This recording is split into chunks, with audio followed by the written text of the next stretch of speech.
This video contains gratuitous use of profanity and uncomfortable pauses to compensate for lack of professionalism and original thought. Viewer discretion advised. This week we're joined by special guest host, Big Rob. We are coming to you live from the Technodrome in Dimension X. We bring you the Nerdy Manroom Show with your host, Halfshell, Monster, and this week we have special guest coming back, Big Rob, Pitmaster Extraordinaire. And this week, guys, we got a hell of a topic. We got those heroes on a Halfshell: Leonardo, Michelangelo, Donatello, and Raphael, the Teenage Mutant Ninja Turtles. But before we get into that, let's start off as we always do and thank our sponsor, The Zone Collectibles. You can find them at their store located at 305 Main Street, Tifton, Georgia. You can find them on the internet at thezonecollectibles@gmail.com and on Facebook at The Zone Collectibles. Visit them for all your nerdy needs, from comics to Legos to trading cards, toys, games, obviously Ninja Turtles, and probably much more, and help them support the local artist community through their cause of bringing unity through community. Fandoms unite, and I think Big Rob has some local artist community stuff he wanted to share with us while he was with us this week. I did, sir, and I just want to say thank you guys again for letting me come back and annoy you with my ridiculous witticisms as they are. I just wanted to give a quick shout out to the Spark Point players. You can find them on Facebook. I guess just search Spark Point players. It's a under 18 drama club, I guess, in the Fitzgerald, Georgia area. And next weekend, Friday, Saturday, and Sunday, they're doing a play. Frozen Junior is the play this week, and my niece and nephew are going to be in it. So that's it warms my cold, dead heart. And so, you know, just give them a shout out, or if you get a chance, swing by, and if you're in the area, take a look. Awesome. Sounds pretty cool. I didn't know they even had that in the area, but sounds interesting. I think it's pretty new. This is only like their second or third play, I think. So it does seem awesome, though. Our area is becoming cultured, Monster. You're building a giant chicken statue, so. No, it's dead in the water. It's the world's largest cock is no more.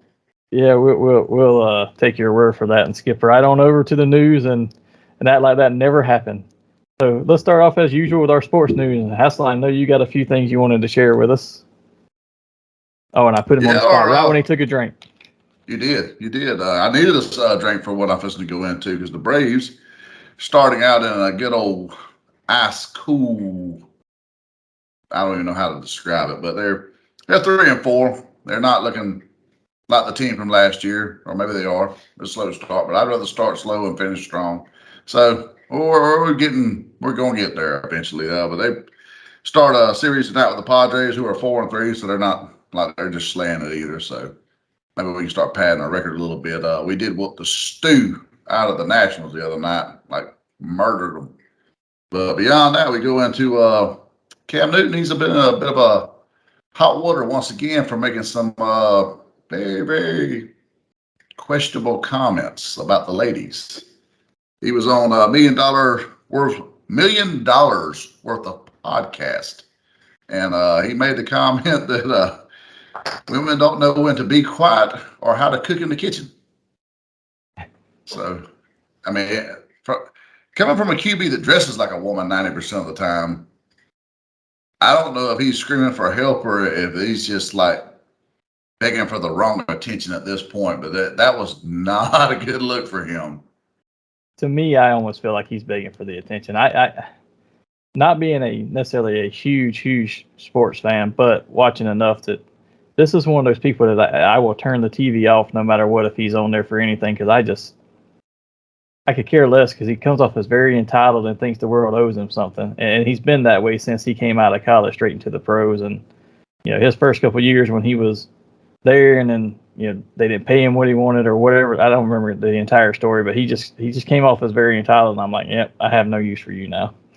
Well, he fought to get out of that rookie contract and get a big payday, and he done pretty damn good. I'll give him credit. I used to hate to see him pull the old Superman, you know, especially considering our division rival, you know, for us. But up until that season, they went to the Super Bowl.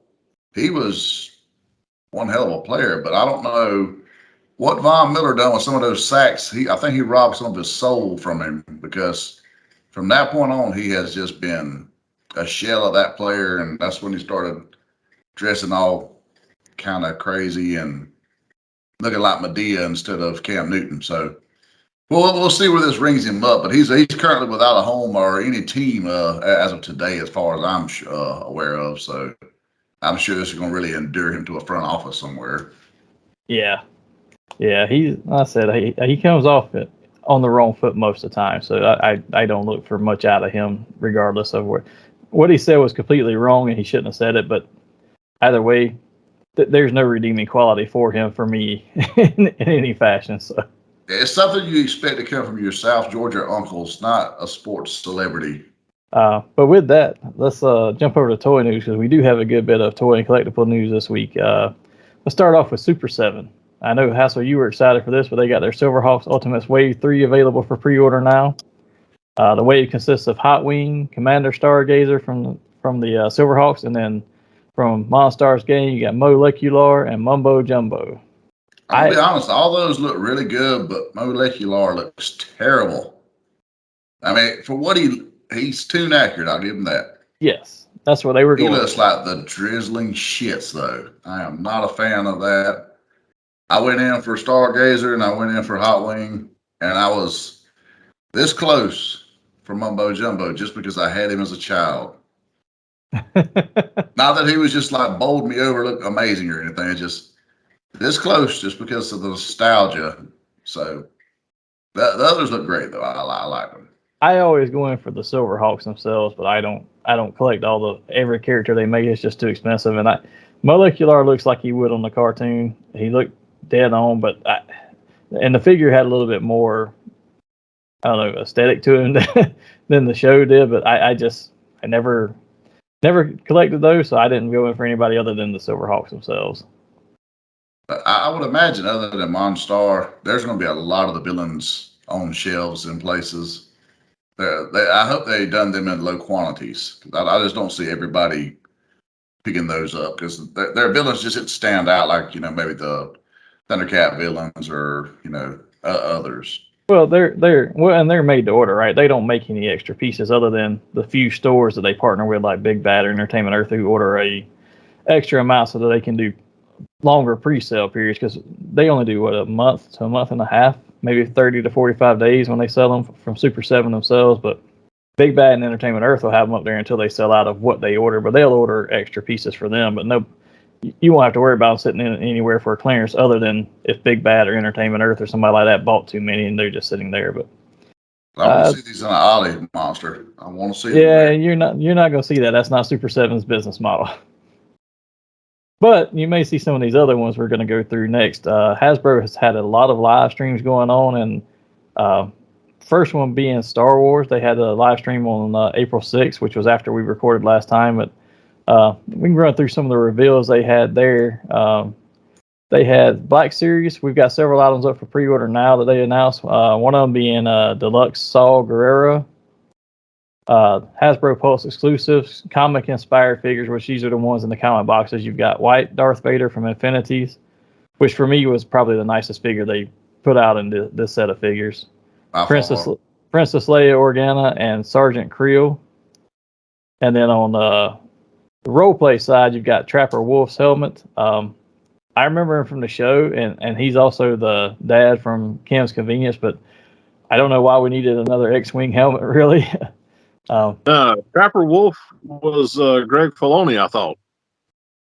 Was that Greg Filoni, or was that I meant Dave Filoni. Sorry. Was that him, or was that? Does Dave have a brother I don't know about? Yeah, I'm sorry, Dave Filoni. That Trapper Wolf was Dave Filoni, I think. What was the name of the character where it was the dad from Kim's Convenience? Because he was in The Mandalorian and stuff too. Yeah. I can't remember. I'll have to look it up, but totally blank. Yeah, I don't remember either. But that's, for some reason, that's who I was thinking that was. Trapper Wolf was Dave Filoni. Okay. Well, I claimed the wrong person there, so I stand corrected. Sorry, sir. Hey, you can't be at fault. When our resident Star Wars advisor doesn't know, hey, we're good. We also had some GameStop exclusives go up for pre-order. There's Gaming Greats, Commandos, Commander Sev. Then we had a bunch of vintage collection. ARC Trooper Jesse, Clone Wars Mandalorian Air Trooper, Clone Wars Super Commando Captain. There's some Pulse exclusive vintage collection, which are gaming greats now. So I guess they're branching out into that same nomenclature for Pulse exclusives. They've got a gaming great Shay Vizsla, Battlefront 2 Lando, and a Death Trooper 4-pack. So Big Rob, who I don't know who Shay Vizsla is. So that one got me. I was like, I'm trying to figure out who that was, and I recognize the name. It sounds like a Mandalorian name, the last name, but I don't know who that character is in particular. Yeah, it's I want to say Shay Vizsla was one of the Mandalorians during the time when they were during the Siege of Mandalore, like in the Clone Wars era. But I could be wrong about that because my brain's not functioning well right now, and I apologize. Along with that, we've got another Target exclusive. There's a retro prototype Chewbacca. And then for pipeline reveals, stuff that's coming out in the future that's not available for pre-order yet, we've got a vintage collection, Platoonian Raider, and I may have said that completely wrong, Artillery Stormtrooper, Luke from The Mandalorian, Dark Trooper, and a tease for a full Cantina band set for the vintage collection that's going to be coming at some point in the near future. And then for Black Series, they gave us a pipeline reveal of Grogu and Migs Mayfield from Mandalorian Season 1. What do you get out of a Grogu figure? How is he not just a add-on in a deluxe ever? There's not enough there. Yeah, I don't know. Unless he comes with this little metal baby bed thing, but even then, it's not worth it to me. No, not for the price of a Black Series figure. Now, no. No, he's the size of a set of dice. I mean, come on, that's ridiculous. And again, right when go ahead, Ralph. I was gonna say, I'm sorry. Back when I guess probably right around the time Season 1 started, they dropped the Grogu Black Series figure, and he was a little box, like maybe about 2 inches by 2 inches. Yeah. He was, I want to say, still like $10 or $15, which was he was $10.99. We have one. That's probably the only one that got sold. I think all the others got stolen, probably. Yeah, I have to be an upstanding citizen occasionally. Hey, that's a good thing.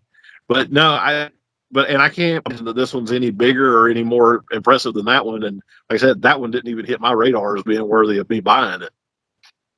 Well, that same one was packaged later on in the deluxe package with Mando, if I'm not mistaken. I don't remember if his I think in that little small one, he did not have the cherries, just the actual figure. So I think he actually is packaged with another one later on. Yeah. Well, he's been with a couple of different Mandos, I believe, but yeah. So, I mean, not a whole lot of impressive stuff to me out of the Star Wars live stream. A lot of it honestly sounds like repaints and more vintage stuff, which is we get all the time anyway. Yeah. But we did have some other stuff come out from Hasbro, and these are actually some newer items as well. Now, there's some stuff here that we're going to talk about. It is another repaint, but on the 12th of this past week, which was this past Tuesday, as we're recording on Thursday the 14th, we had a doubleheader live stream with Power Rangers and Transformers. Power Rangers had a little bit less stuff, so we'll run through them first. But they put up pre-orders for their Ninjetti Red Ranger, Yellow Ranger, and the second Pink Ranger, Catherine, who is the second Ninja one. They put up pre-orders for those on Target and Hasbro exclusives. Now, those are new head sculpts on the figures, but those bodies are obviously repaints because, let's be honest, the most marketable repainting action figure toy line is Power Ranger because it's, hey, just do a slightly different shade of a color and you've got a whole team every time you make one because they have the same suit except for the Sixth Ranger. Acquired them? But I will give them some kudos on their role play item that came out, which is the new Red Ranger sword, and that actually looks really nice. I still think Bandai's is a little nicer because it's a little thinner and a little more. It looks a little more like a real sword than this one does, but this one looks nice. It does have lights and sounds. It does light up red, like when you run your hand down the sword, it'll actually turn red, which is a move he used in the actual show when he would do a power up on the sword. And it does play the entire theme song as part of the lights and sound effect. My biggest complaint with this thing is that I had it in my cart. I was looking at it. I was going to say, citizen, tell us about this. I was going to buy it, and it was marked as $24.99 on Hasbro Pulse. And I was like, I didn't get to watch the live stream. I was actually on a tour at the time in a facility for work, and then when I got done, I went through and went in and ordered stuff, and I was like, "Oh, it's posted now. It's $24.99." I was like, "It's got to be more kid friendly for that price. It's got to be completely plastic, hollow, everything." No, it just turns out they put the wrong price on there, and people for like 30 minutes or so, it was selling for $24.99, and all of a sudden they went back in and fixed the price to the $219.99 price tag.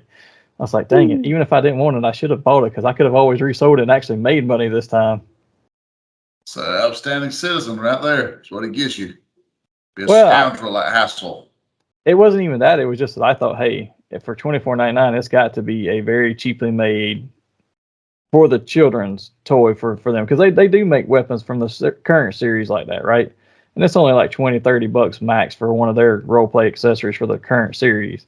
I thought that's what it was because I didn't watch the live stream. Now I found out later that that I was completely wrong. But I don't think I would trade it in over my Bandai version of the sword either. Anyway, but still, God, no.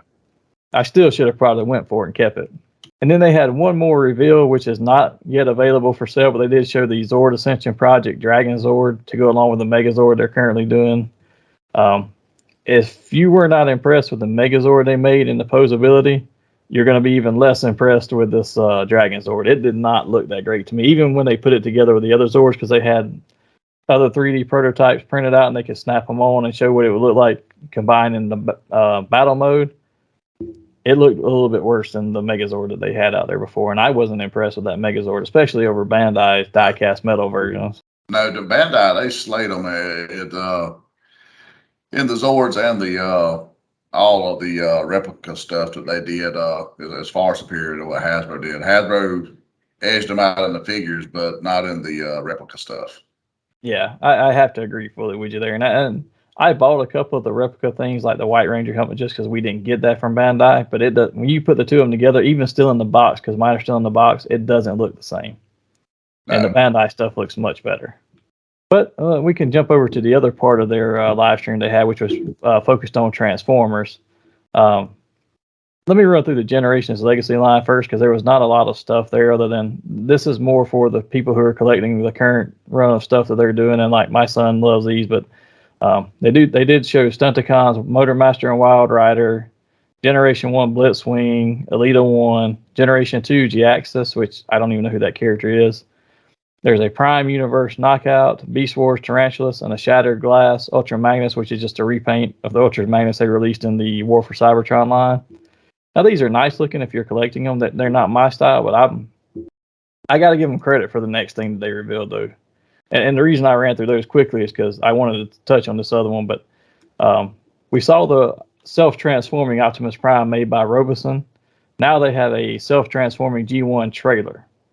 It will actually hook to Prime on its own, or Prime will back up under and hook to it on its own. It will drag it around.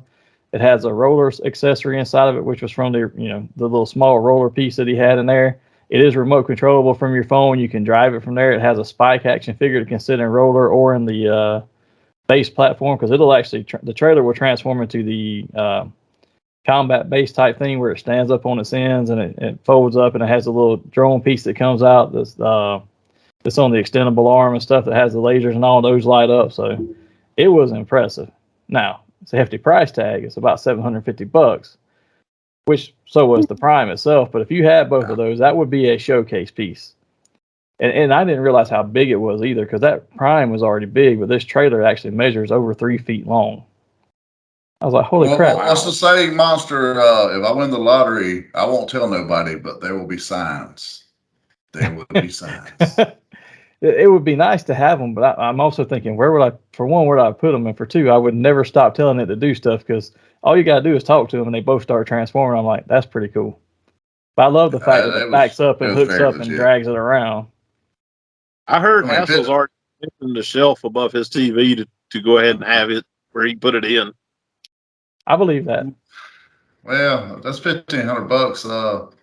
I've been trying to scam my way into just a Prime, but that was before the trailer came out. So you can put it right next to your Thunder Tank and your Turtle Van, because you got both of those on the way already. One of two. He tells lies. No, not on this one. One of two. I did not go in for the Turtle Van, but it was It was very teasing. Yeah, so for that was all of Hasbro's live streams. They did do some other reveals this week, and then they do have another live stream coming up next week. But since we touched on Transformers, let's jump real quickly to one of their closely related sister properties in G.I. Joe. They revealed a deluxe Dr. Mindbender set. We knew Dr. Mindbender was coming out. We saw the figure, but we didn't know it was going to be a deluxe and have all this extra stuff with it until late last week, and it popped out on maybe over the weekend actually. Looks very impressive. Got all kinds of stuff. We don't know when it's going up for pre-order or anything yet, but what I'm hearing is that most likely it's going to be the next live stream they have, which is probably not going to be till the end of May or 1st of June for Yo-Joe June. And that's probably when it'll go for pre-order, I'd imagine, because that's their big G.I. Joe month. Yeah, when I saw it Saturday, I was like, ooh, this is mind-bending. See what I did there? But yeah, it was badass when I seen it. I was like looking, I was like a kid in school, but it was great. I love it. It's going to get me. I don't care what side it's on. I'm going to have it. So yeah, I'm sure we'll hear more about it soon. But that was our first look at it. And I'm guessing if they're going to do that as a deluxe, everything else that they had already shown must be all single packs because they only typically do one deluxe occasionally. But as I mentioned, we are going to have another live stream. So we've got Marvel Legends on Tuesday, April 19th is doing a live stream. Don't know everything they're going to have on there yet, but we've seen a lot of stuff that they've revealed in the last week, and there's a lot of rumors about what's going to be on there. And the first one being the Thor Love and Thunder wave, and those got leaked, and then they got official images sent out like a day after the leak because, hey, it's already out there. But we've got Mighty Thor, which is the Jane Foster version. There's Groot, Gore, the God Butcher, King Valkyrie, Star-Lord, and two different versions of Thor in this set, one being Ravager Thor and one being Thor in a new set of armor that they're going to give him, I'm assuming, in the movie. And these are rumored to go up for pre-sale on April 26th, so I imagine they'll probably be officially walking through them on the live stream next week since they're already out there. And Monster, before you get into the next one, I want to just kind of gauge you guys. What are your thoughts on these figures here? How do they? I mean, I keep forgetting the movie's coming out. I mean, I'll be honest. Like everybody is so wrapped up in Doctor Strange 2 that we keep forgetting that Thor is coming out. Well, this is Thor 4, right? I mean, yeah. So wow, Thor 4. But we keep forgetting this is coming out all together, and it's going to have a mini Guardians, I guess, tie-in. But what are your thoughts on these? The way they looked, just aesthetics. I mean, not the movie, but just the aesthetics of these figures. I think that on screen that stuff will look good. I've never liked any MCU characters short of the Moon Knight that they have for sale right now. That is one of the. That is the only MCU Marvel Legend character I think looks good in plastic form. All the rest of them look great on screen, and I'm sure these will. I really like Thor's actual new armor. The way it looks it's got a brighter blue and gold scheme to it, and it looks pretty interesting. It does have that. What is that? Was it late 80s, early 90s Jim Stalin type of vibe to it? Yeah, and the Ravager Thor, I actually kind of like that because I'm assuming that's more of his, hey, I'm powered down and I'm not in a big fight sort of look, and it doesn't look bad. But I don't care anything about seeing these other than seeing them on screen. I don't see myself purchasing any of them. But I feel that way about all of them. He looks horrible, and I'm really hoping he comes across the screen a lot differently than how he looks there because the figure looks bad. Jane Foster looks like what I expected. Ravager Thor, fair. I mean, he looks like, the scene would be funny, but it's nothing I'd go in for. I mean, the new armor looks okay. I mean, I think some of these, like you said, are going to look really great on screen, but not. I'm not a big movie figure fan anymore. Yeah, and I haven't seen any of the pictures actually show the back of the box to show the Build-A-Figure, which is Korg in Viking armor. And Korg was one of the funniest parts of Thor 3. Yes. So I'm hoping that it's like he's wearing armor and maybe he's got the Viking hat on and stuff and looking a little comedic with it because that fits the character. But other than that, I almost feel he has to. Like he needs to come with an Xbox controller or something. Yeah, I would like to see what he looks like because I haven't seen him anywhere. But that's the only one that I really have any interest in seeing him. But I still don't think I would be going in for the wave to try and build him by any means. I'm with Garrett with Monster on this that. The only one that I'm even remotely interested in is Korg. And there's no way I'm buying all these others to build him. But I think the reason that we forgetting this movies come out is because apparently Marvel has decided they're not going to drop trailers for movies anymore. So that's why I can see them waiting until Doctor Strange 2 hits, because that's only like 2 weeks away at this point, because it's May 6th. Yeah. So I seen a meme yesterday that literally said, yeah. Thor Love and Thunder's trailer will drop during Thor's Love and Thunder movie. I was like, wow. Well, and I keep forgetting that it's coming as well, but I don't think it's not even dropping until, what is it, October for that one? I think it was November, wasn't it? It might be. It's late in the year, so it's also one of those things like, okay, all this other stuff, because, I just went and watched Batman, Morbius, Sonic. Now I'm waiting on Doctor Strange. So all this stuff is hitting right now, and then there's kind of a little bit of a lull for me in the middle in the summer months. There's a few things, but nothing huge. So I really haven't thought that's past probably wise of Marvel, because they're letting the fans catch some breath. Well, they're letting the fans catch some breath, I think, and get through the summer, and then there's not typically a lot of movies in the fall to early winter. You don't get a lot of blockbusters. Not blockbusters. But while we're talking about blockbuster movies for and Marvel in specific, that was the other thing that Hasbro has released an official image of is there's a picture out there now. It's a Spider-Man No Way Home Spider-Man. So they're actually going to release all three of the Spider-Man in new plastic form in 2023. Don't know if it's a 3-pack or if it's individual. I'm hoping it's a 3-pack, because I'd rather just pick that up than have to search out each individual one or order them all individually. But I would like to have a set of those, and those might, for me as well, I don't do a lot of the MCU stuff. That would be a set that I would actually open and pose just to have them in the scene from when they're on Statue of Liberty and in the movie and stuff. And hopefully they all come with alternate heads. I hope it was a 3-pack with the alternate heads, so you got both versions. Because while I'm not huge in the movie about the mask ever coming off, and especially in battle, it drives me insane, because he almost never loses his damn mask. Everyone would know his identity at this point, if they went by the movie formula. But, I'd like to have both heads still on that right there. That'd be pretty cool. Yeah, because you're going to set them up and display them, so that's a little bit different than in a storyline and taking the mask off to me. But while we're on that, why don't we switch gears and jump over to our movie and TV news? Hassel, I think you said that our friends from Strange Films who were with us on our last recording actually won some awards this past weekend. They did. They were at New Jersey Horror Con and Film Festival, and Raven won Best Cinematography and Short Film. So congratulations to Strange Film Studios and August Aguilera. Our hats off to you guys. You were just on here last week with us.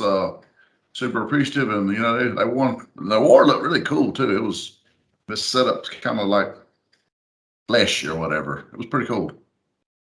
Oh, that was pretty neat. I hadn't seen the award. I'd heard they won, but I had not seen what the award actually looked like. Yeah, you can check them out on their Instagram page. That was where his dad had actually posted all that. So with that, let's jump into some other movie and TV news. So let's switch gears, and this one's a little bit more serious, I guess, or depending on how you want to look at it. But WB has had emergency meetings to discuss the future of their DCEU, at least in terms of Ezra Miller's Flash character. He was arrested late March, I think, for disorderly conduct and harassment.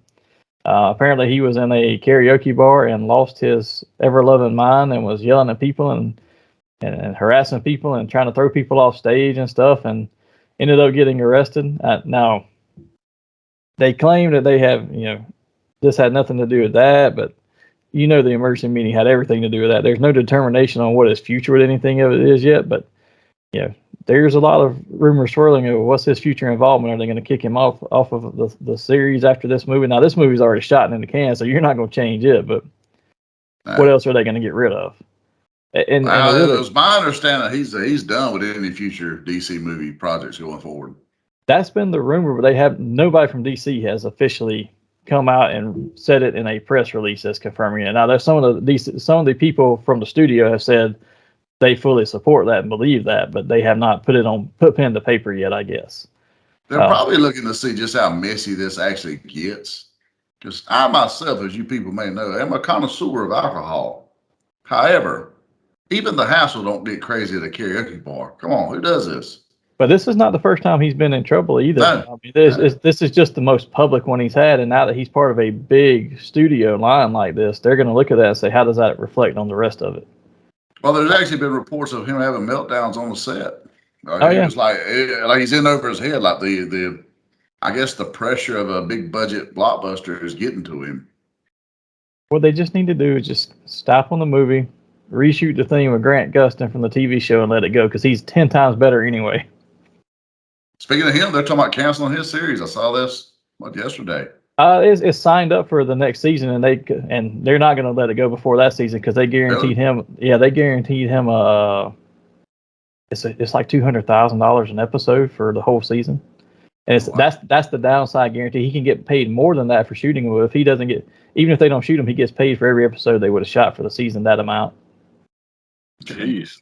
And that's actually one of the only two shows that CW has re-signed from DC Universe, that and Superman and Lois. Now, the rest of their stuff, they've signed a few other shows, but with the studio being still up for sale, that's the only two that they have guaranteed they've re-signed. And they actually wanted him to sign when he signed that contract, they actually put it in front of him for 3 more years. And he said, no, let's just do 1, because he's, like most of those people, they shoot so long and they're like, I want to move on and do a different character, a different thing. And, we saw that with a lot of the other DC actors that they had on the shows, but he signed on for 1 more when they wanted him for 3. So you better look at the rest of those CW actors. They don't really go nowhere. Milk it as long as you can. Pull the supernatural. Do that shit 20 years if you can. Because both of those cats tried big movies that didn't work out. No, they tried movies that didn't work out. They've got a few shows now. One of them is the new Walker, Texas Ranger, and the other one went off to on what station though, Monster? CW. The other one went off to The Boys, and actually has a production studio opened up, and they're going to do a prequel for the Winchesters. That's signed on to do a pilot right now. So that's going to follow Mary and the dad, right? Yes. Yeah. At least that's from what I've heard so far. Before I forget on that Flash thing, though, the other thing I saw was I had actually pre-ordered the prequel miniseries comics, a 3-issue run. They've already solicited it, they've already sold it, and they've already published like a half to 2/3 of it as far as like getting all the artwork and all the writing back in. And they haven't put it through full distribution and printed multiple copies, but despite all that work, they've said we're canceling it. It came out yesterday that we're not going to ship this, we're not going to sell it. So wow. That's a terrible sign for him and his, because this comic was already in the can, other than actually printing it on paper and selling it, and putting it in the store or sending it to somebody. So that's kind of a telling story.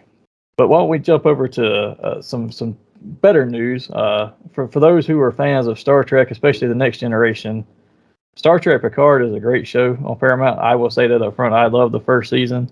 And in the first season, we got Jonathan Frakes back as Commander Riker. We got Marina Sirtis back as Counselor Troy. And we got Brent Spiner in as Noonien Singh, who created Data and all. We didn't really get him as Data other than in a couple of dream sequences. But we got those 3 at least back from Next Generation along with Picard. But nobody else. And I was kind of disappointed we didn't get anybody else, but the story was good. But they're saying right now they're already shooting Season 3. Season 2 is already wrapped, and it's actually premiering now and airing. Season 3 is shooting right now. They've already got pretty much majority of the cast of Next Generation back. LeVar Burton has come back for some episodes as Geordi LaForge. You've got Michael Dorn as Worf. Gates McFadden's back as Dr. Crusher, and Brent Spiner he's been on there, like I said, already in Season 1 and 2, but he's actually going to at some point play Data again in the series. And I don't know if it's a dream sequence again or what, but he will be back on there as Data, from what I've seen. They're going to get the most miles out of Sir Patrick Stewart as they can before that old fart kicks the bucket, aren't they? Dude, just keep him rolling. A body of motion. Just keep him in motion. And I'll tell you what, I thought he was in bad shape on Season 1, but they were trying to play him as aged appropriately, but he was having problems from a brain tumor or whatever, so he looked very old in the entire first season until the very end when they give him he gets a cybernetic body, kind of like what Data's android body was. They build one of those for him, and his mind's in it now. So in the second season, the first couple episodes, he looked much younger than he did in the first one, but that's probably because of how they did his makeup and stuff. But as this season progresses, he's starting to look old again. Because I've watched like the first 3 to 4 episodes. He's starting to look a little rough around the edges now. I mean, like, how old is he? I mean, he's got to be what, late 70s, early 80s? I looked this up the other day and I can't remember now, but while we're talking about it, I will look it up because myself and the kid were talking about while we were watching. He is 81. Exactly. So why even about that? And that just goes to get the most miles you can out of a car while you can, by all means. But for the Marvel Cinematic Universe, it keeps being teased in Doctor Strange that he's in it. Why would you not go with? And as much as I hate the Foxverse, the guy that plays him in those Fox movies, he's spot on. I like him. He's actually a good actor for a younger Xavier. Why would you not at least go with him? You can abandon the rest of the universe. Stick with James that one actor. McAvoy. Yes, there we go. Thank you. And in fairness, all those movies were Fox, right? Even Patrick Stewart's versions were Fox, if I'm not mistaken. But you are correct on this right here. But I'm just saying, You're I talking wasn't a about big fan the of reboot, First the Class. Origins universe. Well, Yeah, First Class. Yeah, what you got there? Some of those were hit and miss. Some of them were kind of enjoyable, but they take a little too many liberties with the canon for me. Yeah, and if he is in Strange 2, like they said, it's going to be a cameo, and then this is a multiverse, so they can easily just transition to somebody else afterwards. Well, it's supposed to be for the Illuminati. I mean, that's what everything keeps leading up to. Yeah. So just because we're a little tighter on time, we've got one more thing in news, and this is really more of a review. I was just going to touch on the Lego Star Wars Skywalker Saga came out last week, April 5th. Very fun game if you haven't played it, or if you have the ability to. It's actually fun. I enjoyed a lot of those Lego games anyway. This one's a little bit more in depth and does cover the storylines very well. But I will say that I have a huge gripe with this game. That this game was started and was supposed to be out over a year ago, if I remember correctly. It was paused and put back, and a lot of times it was said due to COVID or something. But for this game to have a whole year sitting on a shelf and not be released, there's a ton of glitches in it. When you're playing it, it'll just freeze up or go out. Like we had multiple times where when we were playing it this past weekend, the screen would go black or the story wouldn't progress, and you'd have to get all the way out, close out the game, log back in, start back up, and most of the time it would pick up right where you left off. But it just had a lot of glitches for a game that's set on a shelf for a year. And I was kind of disappointed to hear that you couldn't kill the younglings. You cannot, but if you attack them with certain characters, they will they'll say things or do things that kind of like if you have Anakin and you hit a youngling with a lightsaber or something, they make different noises and they say stuff, and some of the other characters will chide Anakin for it. So they have a few little Easter eggs in there like that are pretty interesting. There was a couple things I can't remember what it was. Like I attacked first time that Senator Palpatine is talking to you. I attacked him with Qui-Gon just for the hell of it. and you can actually hit him and it's funny, but then he starts talking to you and it's like, all right, it was funny to do it. And he would say certain things like, and I can't remember exactly what he said now, but it was like something like, why are you so angry, Jedi, or something along those lines. It was interesting. It was funny. It's got little features like that are cool, but it's a fun game. I just was disappointed with the overall glitches and stuff that it had because it sat there for a year. In a year, you couldn't find these things and beta test it and fix all those. So it come out like WWE 2K20 with face disappearing and stuff, things of this nature. Yeah, and some of the glitches I think they built in on purpose. Like if you put a Mandalorian on your team, and you put more than one Mandalorian on there, or more than one clone trooper, it'll actually keep replicating. So for every one you get two. So you can instead of running around with 4 characters on your team, you can run around with like 10 different or up to 8 clone troopers and Mandalorians on your team. Just because there's a glitch where if you click on them, it replicates them, it clones them for some reason. Thought it was pretty neat. But with that, I think that was all of our news. So why don't we jump over to our main topics tonight, which are we're focusing on the Teenage Mutant Ninja Turtles. Heroes in a Halfshell. I was waiting on somebody to say it. I wasn't going to sing this time. I did it last time. Had to. Turtle power, baby. So I think we wanted to start. Let's hit on first the media of Ninja Turtles, and I put it as media because there was so many different tie-ins to what Ninja Turtles was created from. Now, we all know it started as a comic. Kevin Eastman, Peter Laird started the comic, developed it with elements of Daredevil in mind. Like they were huge comic fans anyway, but the ooze that actually spilled down the sewer was supposed to be from the same radioactive material that was crashed and hit Matt Murdock and blinded him. The name's Splinter after Daredevil's mentor Styx, and now you've got Splinter from the Stick, and the Foot Clan was named after the Hand Ninjas. So they tried to work that in, and I thought that was pretty cool. But I'm going to admit straight up front that I have never read more than maybe one or two off issues of the comics, and that's just because I saw them and I picked them up and flipped through them. I was not a comic fan. I never read it as a comic. I don't know if either of you ever did. The only ones I picked up was probably when IDW picked it up in the early 2000s or so. But none of the 84, Eastman and Laird, I didn't pick up none of that stuff. As a kid, the lack of color in the books, just the black and white book, and it was really dark and gritty at the time. I mean, I was, a kid. I mean, I was geared towards the cartoon where, they're, kind of comedical, I guess. Yeah.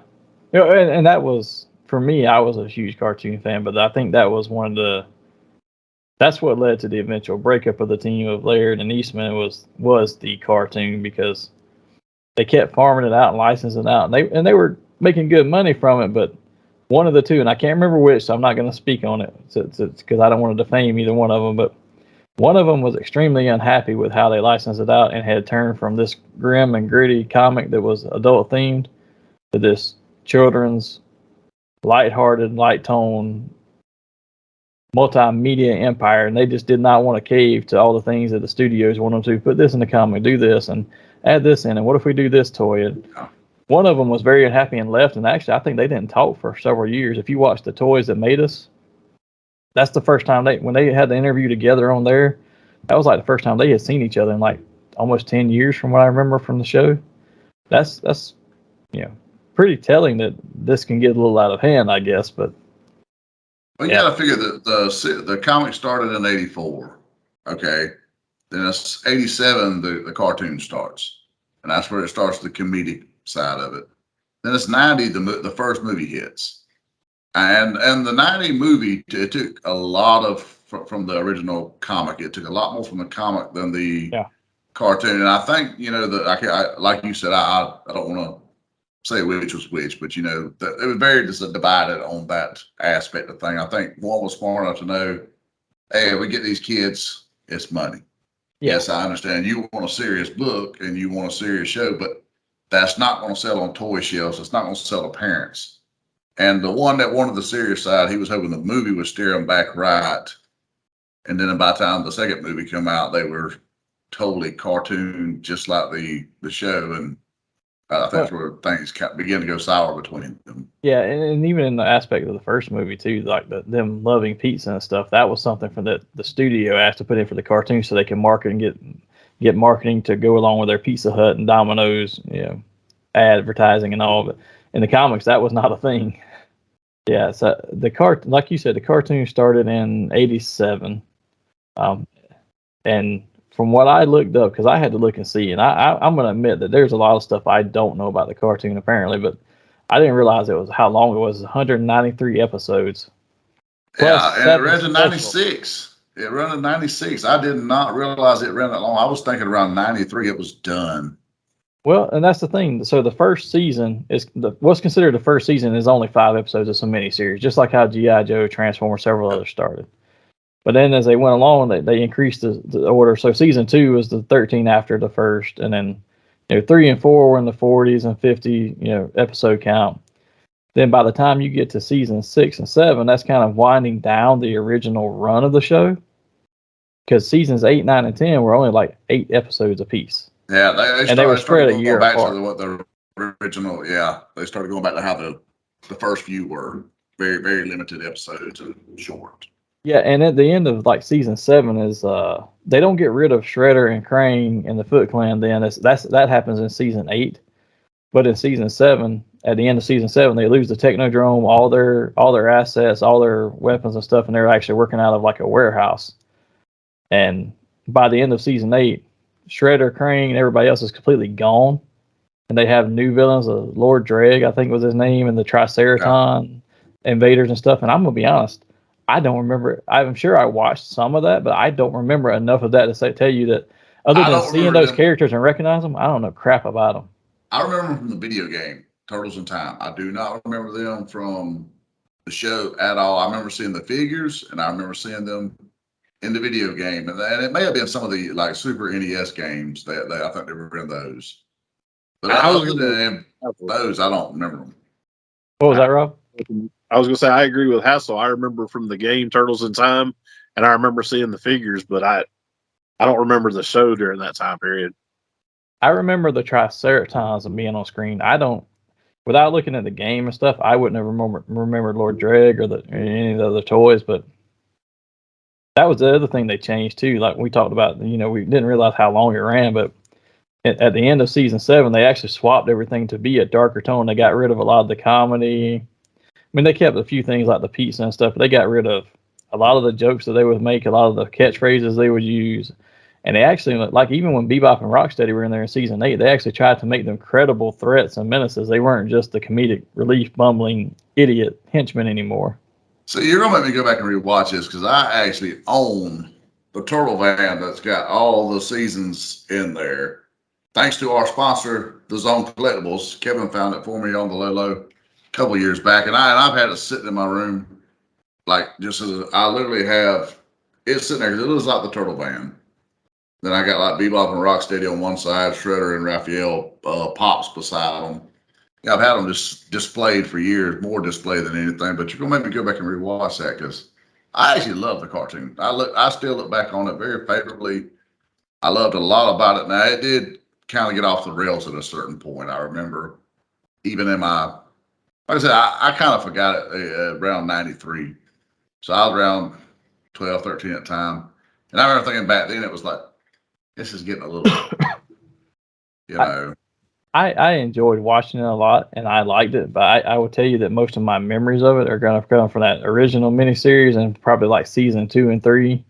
Now I remember certain things like, hey, the neutrinos popped up, or you had this the what were they, the battle frogs or whatever they were called at the time, whatever their team was. The neutrinos are the one I hate the worst. Those teams. But I can remember, I can remember them showing up. I can remember the frogs showing up, and then you get to some of the later characters, and they're like, I don't remember where they came from, and I know they did away with a lot of the mutants and stuff, the mutants that they fought all the time in like seasons 9 and 10. But I'm like, dude, I don't really remember a lot of the stuff other than those first few. Well, while we're on the original cartoon, what were the favorite? Everybody's going to do Bebop, Rocksteady, Shredder, Krang. Beyond them, who were some of your favorite cartoon villains they had on there? Well, I'll let Rob go first because I got a thing for me because I can only think of one off the top of my head that just pops out at me that I remember a lot. Shiny monster. I would say other than Bebop and Rocksteady and Shredder, like you said, I think my favorite was Baxter Stockman, just because he was so friggin' creepy, and because he created all the Rat Trap robots. Mousers, thank you. Yes, I knew Rat Trap was wrong, but I couldn't think. But the Mousers were wrong. That's Beast Wars right there, but. And to be fair, when you said who are some of your others, I didn't even think about Baxter because I was thinking you were including him in that main set of Shredder, Krang, and because he was in a vast majority of the first few seasons. Oh yeah, I remember the pizza monster a lot. You remember that one? Yes, I do, but I wouldn't have thought you'd have said that. It's just one of those ones that pops out of me. Like I remember a lot about that episode and seeing the pizza monster and stuff on there. I remember and I don't remember the villains, but I remember the episodes too where Michelangelo wanted to be the superhero with this little superhero group to run around. This is one of the later seasons, I think like 6 or 7, and he dressed up as a superhero and joined them. And I remember that too. I don't remember Toka and Razor ever being in the animated show. I remember Slash being on there. Slash was around 90, but yeah, I loved Slash. He was so cool. And I loved the way they did him on that version of the show so much better than what you got later down the pike and some of the other incarnations of the show. And I remember a lot of the other mutants too that that stood out to me, probably more from the toys than the show, but I know some of them were on there, like and I don't remember who was a villain and who was a hero, because you couldn't really tell just by picking them up and looking at them a lot of the times, unless they were like dressed as a crook or something, like the cat, what's the name, Scratch or whatever it was, where he was dressed in a full jail outfit. Dressed as a cat burglar. Yeah, but I remember Muckman, Joe Eyeball, Wingnut and Screw Loose. And I want to say Wingnut was like started out as a villain and then came back as a hero later, because he was just so stupid he didn't know he was a bad guy. I remember a few others. I can't, what's his name? Half Court, the giraffe that had the basketball hoop around his neck. I remember him as a toy. Sure. Gorilla, or Sergeant Bananas, because I don't think they could call him one in the comics. He was one name, in the show he was another because of licensing problems. But there was, I want to say was he Sergeant Bananas on the show? I think it was Sergeant Bananas on the show. Plus, it fit the theme of the more campy and ridiculous. Yeah. So I could tell you a couple others, and we'll probably get into this more in a minute when we get to the toys. But there's a couple others too that I remember the toys, but I don't know if they were ever in the show or if I ever remember seeing them. But like Ace Duck, I don't remember if he was ever on the show or not, but I loved him. I don't remember Ace on there, actually. I do remember the figure quite fondly, but I don't remember. Yeah, me too. And Ray Fillet, I don't remember if he was ever on the show. I want to say he was, but I cannot remember. I think he was, but I thought he had a little starfish guy with him too. It would have been later seasons if so. Yeah. Villain wise, though, the only one that really pops a lot in my head is I remember seeing the Triceratons on there for the first time and thinking, oh, that's cool. They made a mutant one. Then I find out they're alien invaders, which kind of turned me off to them. I was like, If I want to see that, if I want to see a Triceratops alien, I'm going to watch Dinosaurs, not Ninja Turtles. Man, you may want to break out on a song. But yeah, the Pizza Monster, I guess, is probably the one I remember the most, man. Besides the main characters, I guess. Nobody mentions the Rat King. It's cool. I mean, Rat King gets no love at all. I didn't even think about him, but yeah, I remember the Rat King. I remember the episode where he turned Vernon into a rat. Oh yes, oh yes. And then what a fitting transformation. And what was the girl's name? Irma, I think. And they turned her into like a werecat in one episode. Yeah, I remember that as well. Yeah, so it's really obscure stuff that I remember like that, but like main plot lines and stuff, mostly it's from the first couple of seasons, because after that it was like the plot lines were so far out sometimes, but you just remember little bits and pieces. It's, oh, that was cool. I remember that. Well, you're gonna get a pizza at the end of the day, so I mean, you might get lucky and con mom into throwing a Tostitos in the oven for you. Yeah. Yeah, but so what about the other media? I know we didn't do comics, we did do the show a lot, but movie wise, we had 3 movies out of the original set. Then we had a stage musical. I mean, this thing was everywhere. It was a hit. I had a cassette tape of that musical. Of the rock band. Yeah, there's a recording out there of that tour too that they did it for one of the shows. That might have been one of the first ones they actually recorded and put it out on VHS. I haven't seen it anywhere in a long time. Pizza Hut put those out. If I'm not mistaken, Pizza Hut put those cassettes out, because I remember we got them with pizza one night. Mom got them for me, and I was like, it was just the coolest shit ever to me. Yeah. It was terrible. The music was terrible, but I had it. It was like, you don't got one. Well, I mean, those were all entertaining. Even the stage musical was entertaining to me, because it was like, okay, this is the coolest thing. It's everywhere. And let's be honest, they've done this. This is not a new thing. This is not a one and only with Ninja Turtles. It was replicated, right? Power Rangers had a stage musical as well. More than one, actually. They had 2 or 3. But then you had an animated movie for Ninja Turtles. You had 2 more live action movies in the last couple of years, which were horrible. And then if anybody remembers the short-lived live-action TV show they had where they introduced Venus, the 5th turtle. We don't want to even discuss that one, Monster. That's bad. That's El Libre right here. Very El Libre. The one good thing that came out of that is you got one thing that a lot of kids wanted to see at the time. You did get a Power Rangers Ninja Turtles crossover then on screen. Wasn't great by any means, but at least you got it. So while we're on the course of these movies here, okay, we'll start with the 3 original movies. All right. How would you say that they fared ranking wise, story? What do you got for them? Rob, you wanna take that first, or? Well, see what he does here. See, he defers to Big Rob, our expert, on a lot of things, and then he piggybacks off of him. I have a. Not an expert on Ninja Turtles, though. I do love them, but I'm nowhere near the expert on Turtles. I could give you a ranking for him for myself, but like I said, I'm deferring to Rob. It's, to let him it's go 1, first. 2, 3 by far. There's no other answer. You don't think it's 2 and 3? It's not what? You think that number 1's better than number 2? Yes, I mean, I do, and I love 2. I love part 2. Part 3, you can throw that son of a bitch away. yeah, part 3. I do not Yeah. give 2 shits about part 3, but part 1 and 2 I love, and it's simply because I guess part 1 was. I remember it coming out being, a young 10-year-old, and it just really captivated me. It was such a great story. Other than the fact that they took liberties with Splinter, that's probably the big difference between the show and the movie I didn't care for. But I really loved part 1. But part 2, looking at it, I look at it with rose-colored glasses all day long, and I still enjoy the shit out of it. Yeah, especially the ninja rap. Go ahead, Rob. I was going to say, it had Vanilla Ice. Hey, Kevin Nash in there's Super Shredder. Come on now. I'll be honest and say Exactly. I thought number 2 was just as good as number 1 to me. And the story in number 1 was a little bit more serious and better. But number 2, I thought had better action sequences. They had the ninja rap in the middle of it. And I like the fact that they had Toka and Razor and something else besides just foot ninjas to beat up. Oh, when I rank 1 above 2, it's not like it's miles beyond by no means. Don't get it twisted. It's just it's one of those photo finishes for me. It's just personal preference. I enjoy 1 a little better than 2.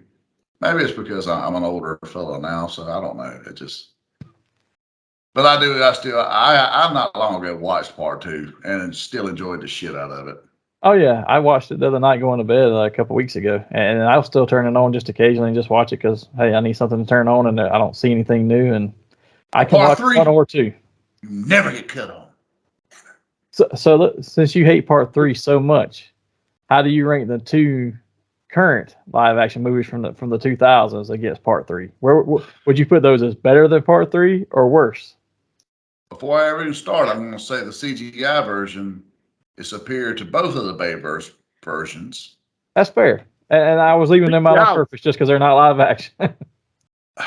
But out of part 1 and 2 on the Bayverses, I will give Bay 2 a little more love just simply because we finally get Bebop and Rocksteady on the big screen. That in itself, to me, was... Because let's face it, when we got Toka and Razor, they're cool new characters. I liked both of them, even though Toka kind of just piggybacks Slash, and why couldn't you just give us Slash? But we wanted Bebop and Rocksteady. In 92, we wanted Bebop and Rocksteady. We didn't get them. So we finally get them as adults. I can enjoy that. I mean, it was a fun little movie. Shredder comes back. He still kick ass. I don't remember. Did he become Super Shredder in that one? I remember Krang in it at the end. I don't remember if he became Super Shredder or not. I vaguely remember the movie. I just remember he took some ooze in the first one, so I wasn't sure if maybe he was supered up a little bit or what. But it's a little. I've seen it like once, maybe twice, but it's been a very long time. But it was a little more enjoyable. It was. Would you say it's better than the third original movie or not? Oh yes, oh yes. I'll even watch that first one over that third one any day of the week. That third one is an abomination before man and God. It don't have nostrils. I will give them credit for that. They don't have turtle nostrils like Michael Bay's versions. But that third one is an abomination. The only thing I really remember or care for out of that first Bayverse version one was the elevator scene where they start making music with their weapons and stuff. Now that actually tickled me. The rest of the movie, I did like getting Casey Jones in the second one though. Yeah, that was pretty cool. And I liked the actor. Stephen Amell is a good actor. I liked him as Casey. I didn't have a problem with him, replacing. Because honestly, for the first movie, the original movie, Elias Cotis, or however you say his name, was a great Casey Jones in that. But beyond that, I have no need for that dude to be in anything else because he doesn't fit any other acting part. How hard is it to see him? And was he in like NCIS, or he's in one of those shows, one of the law enforcement shows, Chicago PD or something? He's in one of those, and I don't watch those shows, but my brother-in-law, he loves them, and every time I go to my sister's house, God bless him, he's got that crap on, and I'm like, hey, there's Casey Jones. What's this fool doing? He's sitting here with a Kango hat on now because he's hiding his bald head, but. Put your damn I haven't hockey seen mask any on of that. us. It's missable. So out of all the media, though, let me ask you this: what do you prefer, the cartoon, the comic, or the movies? And for the movies, we'll say the original three. Let's not worry about all the others because you go down a rabbit hole with those things. Ooh, that's kind of tough for me. I mean, I'm torn between the first two movies and the cartoon, the original cartoon. You can kind of get slippery sloped after that. I do think Nickelodeon done a fine job with some of the later ones they done. Till it got the animation were bad, but that couple seasons they done that was starting to do pretty good. Yeah, the current one that's on there is bad, but I will say the one that they did, the one that Fox Kids had was not bad before it went to Nickelodeon, right before it went there. And then the Turtles Forever movie, the little short special movie they did where they brought in the comic versions of them were in there, and they had the multiverse basically. That was actually, and I have that at home. That's actually pretty fun to watch. Well, I want to say that's the version of the Turtles series I'm talking about. It was on Nickelodeon. What was that? Maybe around 2010, somewhere in there, maybe. Something like that. Maybe a little later. I'm not sure, but that was actually pretty enjoyable. Other than the fact that they had multiple Krangs, I wasn't big with that. But if you're gonna have multiple turtles, that's all right. I don't know. I want my one Krang with my one super body kicking ass or going. That's what I need. I needed Uncle Phil back, damn it. That's what I needed. Yeah, that would have been great. But let's since we've been on this for a little bit, let's switch over to the toys, which was the other topic we really wanted to hit on. So and I think it ties very close to what we're talking about anyway, because you talk about your preferences between the show, the comics, the movies, whatever your preference is. When you get into the toys right now, so I was going to do this afterwards, but let's jump ahead first. Right now, you got a bunch of people currently producing toys and competing with each other, and they all have different kind of aesthetics to them, I think, as well. But you got Playmates out here trying to put out, they're still putting out the original ones in new packaging and as retro style. But now they're trying to build ones that have more posability. They're a little bit thicker. They're bigger. You have Super 7 putting out their Ultimates line. NECA's putting out a animated series version line that is very close to what Super 7 is doing for the most part, just in a more animated look. You got the smaller versions that Loyal Subjects is doing. I mean, you got a ton of stuff still coming out for it. But which one do you go for? Which one do you think makes more sense for your collection? I haven't jumped down the rabbit hole yet. I will say that this past weekend is the first time I've laid hands on any of them, other than those shitty little Playmate ones. That's the Turtles versus Cobra Kai. I've seen those in like GameStops. Yeah. That's the thing. If you're gonna get, if you're just a fan of both, right? That's a specialty item. And I am a fan of both, but I'm not jumping down that rabbit hole. Where I to go right now, it is between NECA and Super 7. And I actually put my hands on some NECAs this past weekend. They had the 4-pack. They had all 4 turtles. And I actually seen the 4-pack that had all 4 turtles in the trench coats and the ones with the pizza boxes and their animated style. Yeah. I like the hell out of them. I put my hand on a radioactive Muckman where he's glow in the dark. The entire thing was green. I almost went in for that figure just because it looks, the nostalgia was there. It's like, I look at it, it's like, holy shit, this has got this 90s written all over it. You got a glow in the dark figure. I loved it. I have bought the Super Shredder. I got the Shadow Edition from NECA. So I am a fan though. The NECA's got some really great quality. But if I were to actually start just like buying and going, and I seen Metalhead this weekend for NECA. You got a hell of a deal there, Monster, because when you see it, the pictures don't do it justice. I will say that. Once you open the box, it looks a great deal better than it does in pictures. Yeah. But if I was going to jump down that rabbit hole, I would probably go with Super 7 just for the fact that they're so close to the original toys. To me, that holds a little more fondness over the cartoon because as a kid, I had every one of them. I mean, and when I say every one of them, I'm not even talking about just Turtles and main cast. I had every damn figure. That was one of the few properties my mom, He-Man, Transformers, G.I. Joes, Ninja Turtles. That was the ones that she would go out. If she seen a figure I didn't have, she would buy it. So I would have to go with Super 7 just because of the fondness. It's so close to the original. But at the same time, you got your posability and all the cool little add-ons and whatnot.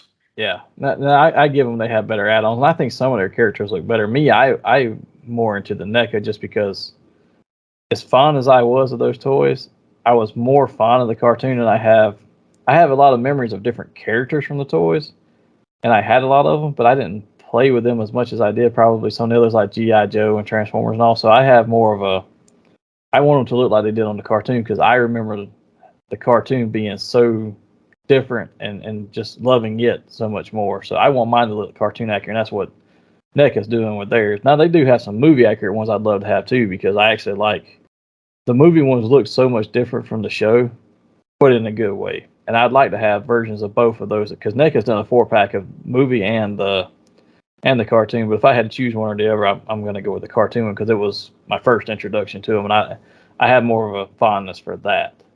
But that original line, you talk about having every figure they made, that was a huge line. As big as some of the ones like Masters of the Universe were and G.I. Joe, G.I. Joe is probably the only one with more individual characters. But I did not realize this until I looked it up recently. Did you realize that there were over 400 individual different characters in that line? I could never find when I was researching. I could not find how many total figures it was. I kept seeing lists and lists, and I said, I'm not counting all these son of a bitches. But I did see where they made with the original line that run from 88 to 92, $1.1 billion. Yeah. And that's just counting 88 to 92. This property is almost 40 years old at this point. Do you know how much damn money has been made off the Ninja Turtles about just action figures alone? It's astronomical. I will say that dollar figure is high for some toy lines. Now there's other toy lines that produce more than that. Like, let's be honest, yes. Star Wars toy line, Kenner Star Wars toy line was much more money than that, but less figures in it. So that's a little bit different. But I couldn't find a total full count of the number of figures, but everything I found said 400 plus. Wow. So it's less than, we know it's less than probably 450, or they would have said 450 plus, but 400 plus. So I'm saying probably in the 400 to 425 range. Because I figure when you hit those 25 marks is when they'll actually put that number plus. Well, at a certain point, we started getting slippery slopes. You had, Raphael. You had Cowabunga Raphael. You had Pizza Slice Raphael. You had, Space Raphael. I mean, you had this for every turtle, so it did get to a point where it's like, ooh, we're jumping a shark. They jumped a very costly shark. Well, then you had the ones where you open up the shell and you transform them back into it, and they look like a regular turtle. Or you open the shell and you've got different weapons inside the shell. You know what? I'm gonna be honest. Both of those were cool to me. I had the one that transformed into the turtle, and I had the one that had the shell that opened up and you could store things inside of him. That was my cyborg turtle. I had certain one. I had all 4 of the original turtles, and I had Splinter, and I did get a few others like Metalhead and Ace Duck, but as far as like getting replicas of all the turtles, there was only a couple of turtles that I would buy multiple replicas of, and Donatello and Leonardo, I would buy different ones of them just because they were my favorites. Now I like Michelangelo and Raphael, but I felt like I related more to Donatello, but Leonardo was my favorite because I always liked the leader characters for whatever reason. But For those, I would buy multiple versions. Like I had Samurai Leo and I had Punk Rock Donnie, and which I have seen that Super 7 has out now. That one I almost went for and bought, but yeah, I didn't buy a ton of multiple versions of those. I always want more characters. Like, who's a different one I can get? I was a Raphael man for obvious reasons, but I actually still had the movie He was cool but rude. versions. Hey, Relatable. give me a break. There you go. I actually had the movie versions of the original Turtles up until my son was probably about 5, and he got kind of into Ninja Turtles. And like a dummy head, I give them to him thinking, because they held the test of time. Because, their arms were they were a little flexible, their arms and legs. Yeah. The first versions. He found a way to flex them to the max. When I introduced my children to Ninja Turtles, I'm going to embarrass my daughter right here because she had a 5th turtle, Alfredo. And she swore this up in her early teens. She said, "No, Dad, there's another one, Alfredo." I said, "No, there's not, baby." Well, that might have been. She's in her 3rd year of medical school right now, folks. So just know that there's a nurse one day going to check you out that thought there was a 5th turtle named Alfredo. Well, there has been a 5th turtle in a couple of different media. You had Venus, and then you had Jenica in the comics. Yeah. So that's the only 2 I could think of. But hey, or Didn't Slash, they have one I guess. in the last series? Well, didn't they introduce a female turtle finally? I don't know. This last one I couldn't watch. But the last one, well, when you say the last one, the one I'm thinking of is the one where like Donatello's got steampunk glasses and they're all drawn like very skinny, and each one that was right terrible. Before that, the only flaw I had with that one was the fact that they went with the Donatello having the chip tooth, or Michelangelo one, like kind of in the movie. Yeah, I don't remember that one too much. They might have. I'm not sure. Big Rob, what is it for you? Are you prefer which is it for you? I'm so far behind on questions. Which question are you asking? So let me ask you this first, Rob. If you were to collect them now, would you want them to look like the movie, the cartoon, or the toys, the originals? And I apologize. I don't mean anything bad by that. I get so enthralled listening to you two guys talk, I forget to chime in myself. Oh, you're fine. I thought you were building a Lego set honestly, a while ago. I am. I'm still working on my Ecto-1. I stopped. My hands are empty, but I was still working. Don't be Tony Stark and I'll call your ass out. Yeah. I'm sorry. I love my Lego. My bad. You thought no one would notice? No. I'm going to go a little different direction. That I'm going to go full nostalgia. I still like the stuff that Playmates is putting out. The I guess reissue or re-release of the old school ones. If I was going to get down that rabbit hole, and I'm doing my best not to, that's probably where I would start, is getting the Playmates that actually look just like the old school ones with the weapon rack included and everything. That just full nostalgia for me. You do know Super 7 offers the snap apart weapon rack, right? You do know that Playmates are like $20 and Super 7's, $70, right? Yeah, my wallet does too. Yeah. Yeah. There's a reason that I like the Playmate ones. Now I will say this: the new Playmate ones, they're doing the 2-packs where they look like the animated style, but they have more posability and stuff. Those are not bad price. Like for $35, and you're getting a set with Leo and Rocksteady in it, or Bebop and Michelangelo. Those look really nice. The only thing I don't like about them is the hand. Like, to give the hand posability, they cut the joint right across the knuckles, and you can see it stand out. Other than that, it looks really good. I will say this though, Playmates wise, I wish I'd have gotten the movie releases they did for the anniversary a few years ago. Those to me are actually probably as good as NECA's movie ones that they just put out in the 4-pack look. Those NECA or those Playmate movie ones that they did just a few years ago were probably the best looking to me, because they remind me of the original toys, but they're slightly bigger. They have more posability, and they just remind me so much of watching them on the screen, on the big screen. So let me ask this, because we've talked about how many figures and stuff they put out and how much they made, but Who were some of your favorite figures that you got out of it? Who were some of your favorite characters you got? Because we talked about it for the show, but like I said, I remember more of the characters from the toy line than I do the show. But who were some of the ones that you had to have, and if you could go back and have today, that you would, hey, I got to get that one. I'll start on that one if you, if you're okay with that. Yeah, I will. I do remember the characters from the toys way better than the show, and I think I've already named my favorite one was Ace Duck. For some unholy reason, I just thought he was the greatest.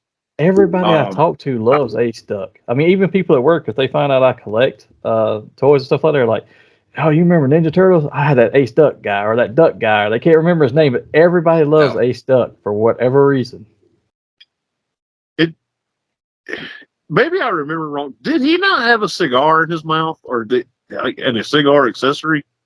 For some reason, I want to think not with the original toy. Now the new toys that they're releasing, I believe that not NECA because they've done one, but I believe that Super Sevens has a head sculpt with it. Does. Yes, and he did in the comic when he appeared in the comic. Okay, I don't know, that just seemed really hilarious for a kid's toy to me. But Ace Duck, Usagi Jimbo, the rabbit, so awesome. Ooh, and my mom just totally blanked. I was thinking of somebody else, but I collected a lot of Donatellos as far as the turtles go. I had a lot of those. Not every one of them, but definitely more of him than anybody else. Yeah, now that you brought up Usagi, he was one of the ones that I just really enjoyed. And I didn't realize for the longest time that he is not a Ninja Turtles character. He was actually licensed and brought over from a separate comic and stuff. And I was like, I didn't know that. Yeah, and I remember him actually being on the show, so they actually licensed him to get him on the show too. Well, they borrowed the property. It was a joint venture deal because me and a fellow at work was talking about that just the other day. Because he knew him from outside of Ninja Turtles. Yeah, and he said, "Well, wasn't he on there?" I said, "Yes, he was." Yeah, he was one of those ones I loved. Ace Duck was one of the ones I really liked. The one I mentioned earlier, the giraffe with the basketball hoop around his neck, half court. For whatever reason, I just thought he was cool looking, and I had him. Ray Fillet was one of my absolute favorite ones. I don't know why I liked him, but he was, that man of Ray Fish was just cool to me. It's a great name. I like the frogs too, but I never had any of them. And then what was the other? Mondo Gecko. I remember him a lot, but I had Mondo, but I did not have any of the battle frogs. What about you, Hassel? Because I know you said you had a ton of them. I mean, I had everything. I think for some reason, like some of the stupidest ones were my favorites, like the Michelangelo and the wetsuit. I don't know why. I remember that one. But there was just so many little odds and ends all over him that looked so cool. Mutagen Man looked great because you could see through him. Mutt Man, he was always really cool. It was something because Shredder was one of my favorite characters in the show and movies, and he never got any love as a figure from the Playmates. We got this anorexic. We got an anorexic, shirtless Shredder. And he was hunchback. Yes, and he wasn't even shirtless in the damn book. So I don't know where the hell they got. I don't know where the hell they got that look at, but Baxter Stockman was always really cool. Slash, I love that one. Casey Jones was a favorite. I never had Casey. Oh man, he was one of my very first ones, probably. And I'll swear to the day I die, my mom only bought him for me because he had a hockey mask on, and she probably thought it was Jason Voorhees. Knowing my mother. But he was a favorite. My white whale I never got was the Crane in the suit. I wanted that. Right. I had the Crane on the little glass thing and the legs like everyone had, but I never got Krang in the battle armor. I wanted that so bad. I remember buddy of mine, Daniel, had him down the road. I was always so envious. We go down and play the Ninja Turtles, and I was like, "Hey, can I play with Krang?" I want to be the bad guy. Just so I can play with his Krang. So just so many great figures. It's hard to say. Oddly enough, the Turtles weren't the favorites. Well, well, they produced so many. I'm like I said, I had the original original version of the four turtles, and I had the movie versions of them. After that, I didn't really buy a lot of turtles. Like, oh, let me build the rest of the universe and buy all the different characters and play with them. And I did have one of the neutrinos, the blue one. I don't remember which one that it was, but they had the blue one, the red one, and then the girl, and I had the blue one. Okay, well, most everyone had either the turtle van and Shredder's little 57 Chevy. Some people had the blimp, so forth and so on. What was your favorite vehicle that you had out of it? Oh, I only actually had 3 of the vehicles, but that's the thing I had though. I had all 3 of the main vehicles. I had the Technodrome, I had the party wagon, and I had the blimp. But the blimp was by far my favorite. I just thought it was cool. That was very cool. It was. Did y'all have? What did you have, Hassel? I had the party van, the party wagon. I had the 57 Chevy. Mom would never buy the drone for me because it was kind of pricey back then. She was cheap by that sort of thing. That was my big Christmas present one year. Well, you start weighing odds there. Like, do you want a few more figures or would you rather have this? Yeah. Mom always went with a few more figure route because it looked like it was more under the tree. She was that chick. And we would get one big one and then some little ones, but like that year I got the Technodrome. The next year was that the GI Joe base that when it drove it was stacked on top of itself. I can't remember what it was called, but it wasn't the flag or anything, but it was that big brown looking one, and it would drive and it had like 2 different layers that went up on top of it. I remember getting the party wagon for my birthday. That was like my 9th or 10th birthday. That was what I got. And it's cool to me to go because you can still find they do the party wagon and the retro stuff from Playmates now too, because we actually saw it in Walmart this weekend, and I've seen that in the blimp actually. It is so much. It is a complete recreation there, and it's not even like okay they kind of retroed and made it look like it. No, it's exactly that same thing because it even has the little missiles that came with it and the pop out. With the door they just fall out. Yeah, what was it? Oh, I take it back. I did have another vehicle. What's the one that on top of it had where it shot the pizzas or the sewer lids out of it, and it looked like it was green and it was almost like an armored looking vehial. I had that one too. I forgot about it. I remember playing with that at one of you guys' house. But yeah, I do remember what you're talking about there. What about you, Rob? Did you have any of the vehicles? I had the party wagon and I really loved it, but I don't think I had anything else. I think I wanted the blimp, but I never got it. I don't remember Shredder's car at all, I'm sad to say. And I knew the Technodrome was never going to happen. Was that? I don't remember Shredder's car either. I remember didn't they make another car too for the neutrinos? Well, it was very similar to that, but it was purple. Yeah. Yeah, okay, yeah. That's it was for Shredder, and because like in the picture it showed like Shredder, Bebop, Rocksteady, all that Krang was in it, but it was just the 3 of them, and maybe it might have even been for somebody else, but they just put them in the packaging pictures to offset the wagon. But I just remember I had both of them, and I think Josh still has the Shredder thing because not long ago I was at his house and he was trying to give it to me. I was like. I just don't remember it, but I didn't have a lot of their vehicles. I just had a couple here and there. What was that? The turtle tank. Is that what it was that shot the sewer lids? Maybe? I don't remember. I'm looking. That's what I was trying to do too. It pulls up too long of a list to look through. Pizza thrower. Is that what it was? Yeah. Yeah, I remember that one, but I wasn't a huge fan of it. It's just, not that I was not grateful to have it. It's just one of those that I didn't play with that much. I had it and it was like, oh, that's cool, and I'll break it out occasionally. But it was like most time it was going to be the party wagon and the blimp. And the wagon was so much, it stretched across everything. I probably had Spider-Man and the Hulk and Venom in there, and everybody could fit in it. They had a lot of seating. You got a ton of G.I. Joes in there. Oh gosh, yes.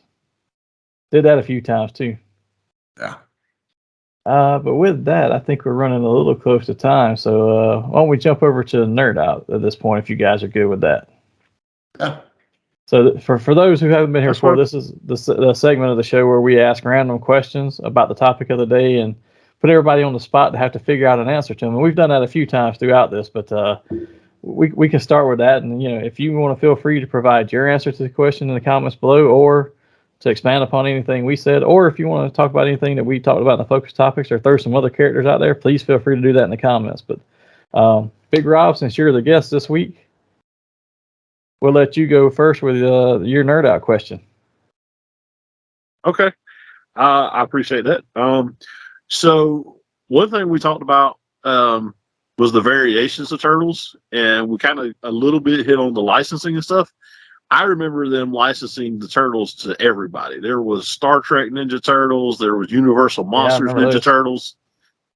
So my question is, if you had the choice today, and Nika, Super 7, Playmates, whoever, if you were to license a set of turtles for another property, who would you do, and who would you get to make them? What would your idea be? So if Hassel's good, I'll go first. I think they crossed over with so many things. Like, I mean, you had the WWE Turtles where they were Undertaker and John Cena. You've had the Ghostbuster versions. To me, I think the one property that I can think of that they easily fit into, that they've not done a crossover with, that I can think of, would be Masters of the Universe. There you go. We haven't seen them, I don't think, good with those. And I'd actually like to see those, but I think it would be cool to see. You're never going to see this happen because Mattel doesn't like to license too much of their stuff out when they can do it in-house. But I believe I'd like to see Super 7 do those and do some kind of He-Man and Ninja Turtles crossover figures. That would be cool to me. That is legit, Monster. I'll give you that. That is legit. What you got, Hassel?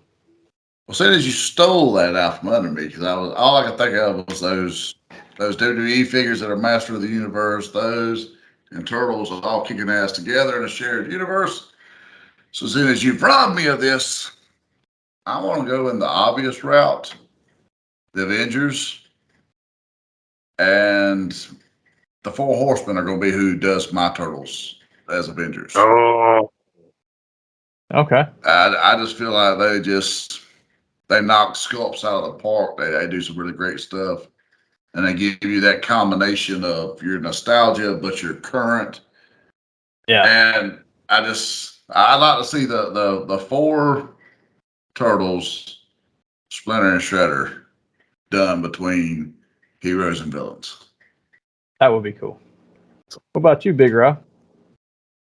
I can't believe Hassel pulled the Four Horsemen. Man, that was good. I'm going to kind of go obvious too. I do like what Super 7's done, so I would ask them to do it. But I'm going to be obvious and say I want to see some Star Wars stuff, because I want to see a Sith Lord Shredder. Ooh. And I just think that will be completely awesome. $1. Yeah, right? So that, and then, I'm not going to say a Jedi for all four of the Turtles, but, maybe an X-Wing pilot, Michelangelo, and, Jedi Leonardo, give them different sections of Star Wars. I think that would be pretty deep. You could go in. Tell me you just couldn't print money with a General Akbar Splinter. Yeah. I'm just saying. Admiral Akbar, but yeah. There you go. So when you brought that one up, that made me think, because I thought I had seen those in the past. They actually had production images of those worked up for Star Wars and Ninja Turtles crossover, and the deal fell through at the last minute, so they never made them. Then they moved on to the WWE crossovers, but there was a Darth Vader Shredder mock-up. I'm looking at them now. There was a Raphael as Chewbacca, April as Princess Leia, and then you had Leonardo as Luke. And that's the only four mock-ups they had that I can find. But I thought I had heard news about that for like 2 years ago before they went back and redid the two WWE ones. I remember them as Star Trek, and I'm saying right now, if anyone out there wants to do April O'Neil cosplay as Princess Slave Leia, send that to us. Yes, my email address is Big Rob at pitbossemporium.com. Yeah. Yeah, and apparently from what I'm seeing here, just glancing through it quickly, that was that Playmates was trying to get the Star Wars license away from Hasbro, and that was their bid to do. It's like, here's the mock-ups, and let's do this crossover. If these sell well, why don't you give us the Star Wars license? Oh wow! Can you imagine if that had happened? Playmates would have been over fucking joyed for that. Yeah, well, didn't they try for the original license when Kenner was losing it, and then they lost out to Hasbro anyways? Yeah, well, I think these production and drawings were from back then. They were going to do figures back then, and that was their way of getting in. And then when they tried to come back around to it again, and that said 2021, but that just may have been when the article was. But when it was brought up and mentioned again, that's when they went back and said, okay, we can't do that, so let's do the retro, not the retro, but the modernized WWE Ninja Turtle crossover ones that they did just a few years ago with John Cena character and the Rock Turtle or whatever. So apparently it's been banted around twice, but the first time was back when the license was first up, before Hasbro took that. Which is I'm gonna have to look that up. I do kind of remember that, but I never seen the mock-ups. I'm gonna have to look at that up. It's just drawings, so I don't know if they ever got to the point of mocking them. They just, this is the drawing, this is what we want the design to look like, and here's almost a comic book style drawing of it. I mean, they look pretty interesting. I think the Shredder Darth Vader one needed a little work for what it looked like, but the rest of them were pretty cool. So Hassel, your turn. What's your question for the week? Ooh. All right. You're tasked with making a Ninja Turtle movie. And I'm not talking about that abomination that Seth Rogen is making right now. That I'm glad we've made it this far into the show before addressing. I was just going to skip over it. Oh, that son of a bitch. But however, you are tasked with making a Ninja Turtle movie. Do you do live action? Do you do CGI? Or do you do straight on animation? And for the cherry, who are your villains in this movie? Big Rob, I'll leave it up to you. You want to go first or second? I mean, I can go first. I can kind of flesh it out as I'm talking, I suppose. I really like the TMNT movie that they did a few years ago, the CGI one. And the villain in that one was his dragon. Sir Patrick Stewart was the voice. Huh? Yes, he was. Patrick Stewart, he was the voice of the villain, I think, right? Yes, sir.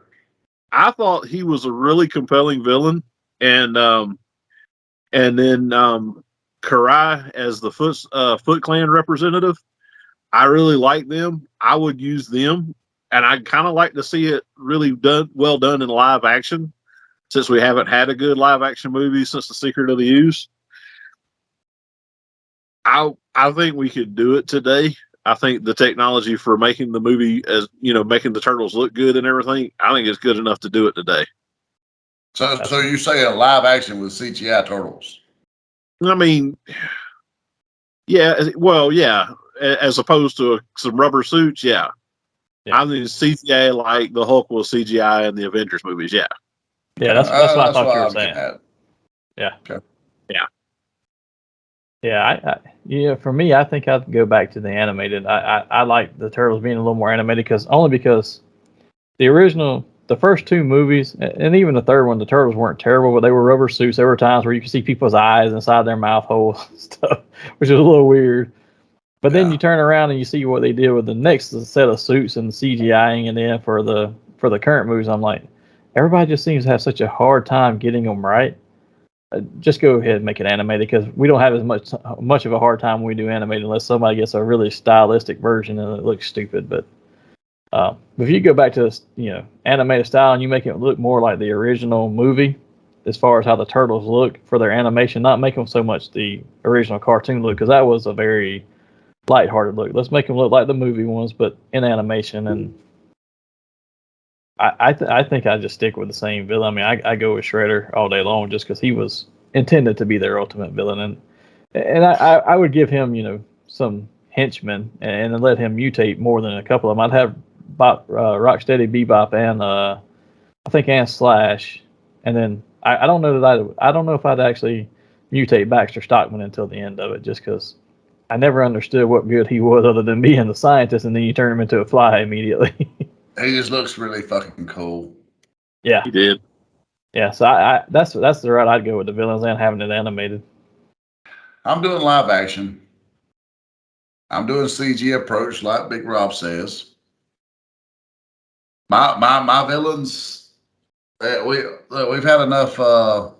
You know who Shredder and Krang are at this point. You know who Bebop and Rocksteady are. So they are already there. They are established. Slash gets created by Baxter Stockman, who is already a fly. Because, Shredder always needs that answer to the Turtles, and Slash is his answer to the Turtles. So we have Slash. I probably have a cameo with the Rat King. Casey Jones is going to be there at some point. I will say in mind it is mutagen, not ooze, because I am a fan of mutagen, not fucking ooze. Just because it's old school, I'm old school like that. And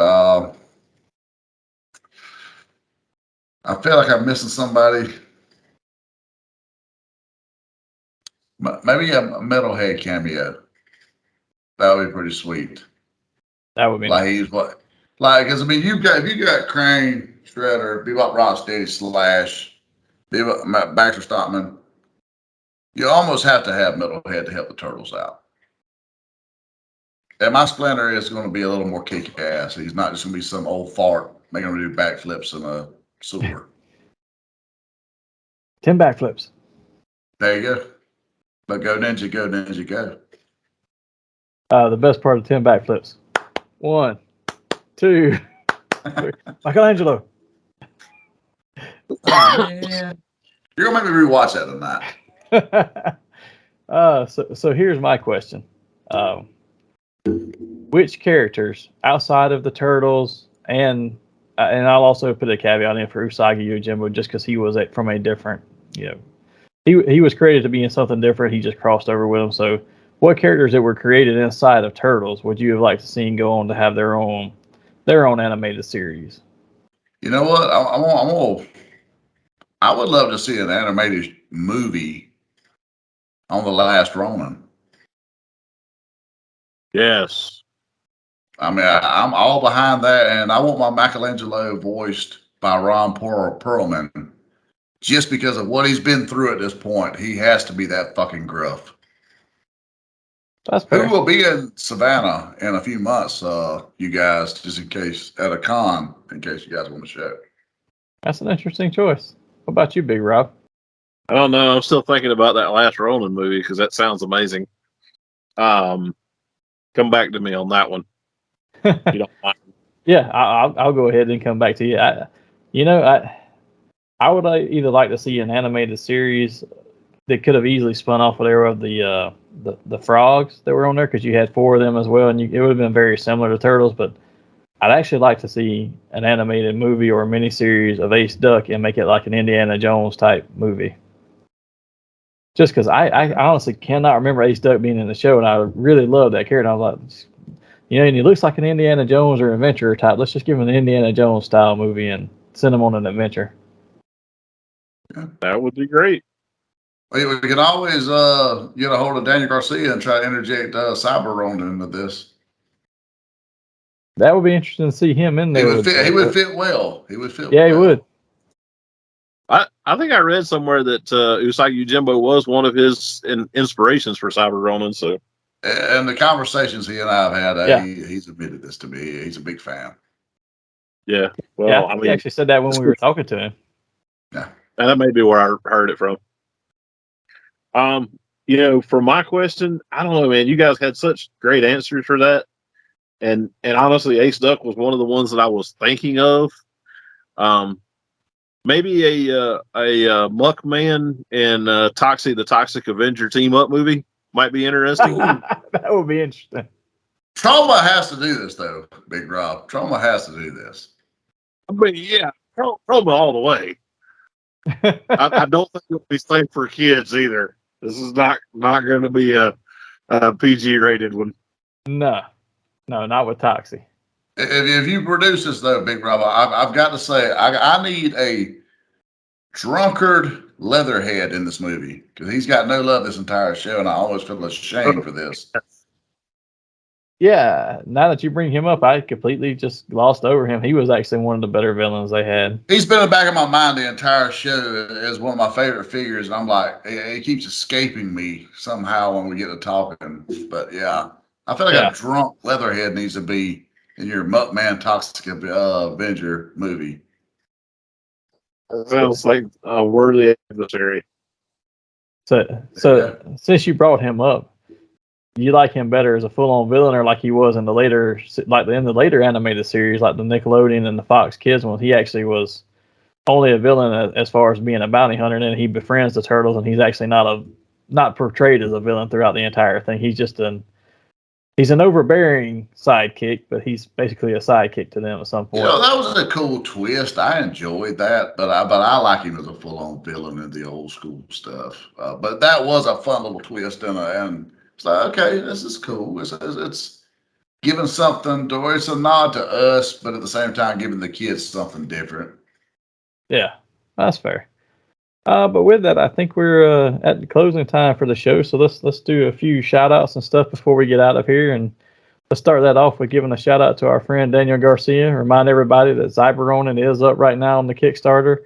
It is fully funded. It's as I checked it earlier today on the 14th of April, it's at 109% of goal. But you still have time to go back to the project. We've got 18 more days. I don't think it ends until like May 3rd or something like that.